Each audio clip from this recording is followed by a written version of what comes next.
बहुत सारी ratings, posters और बिलबोर्ड्स के नाम। बिल्कुल सही कहा। मैं ज़ैनब के घर शिफ्ट हो गया। तो तुमने सामान बांधा और अपनी बीवी के घर शिफ्ट हो गए। मैं उस औरत के साथ रहना चाहता हूँ जिससे मैं मोहब्बत करता हूँ। तुम्हारी शादी वहाँ नहीं होगी। मैं इब्राहिम को पसंद करती हूँ। बंद करो अपना। मैं बिल्कुल भी ठीक नहीं हूँ उमर। इब्राहिम मेरी बेटी को लेकर भाग गया। क्या?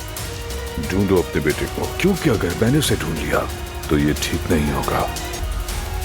हटो यार सामने से। हटो यार, निकल भी जाओ यार, क्या कर रहे हो? जाओ। अल्लाह मुझे सब्र दे।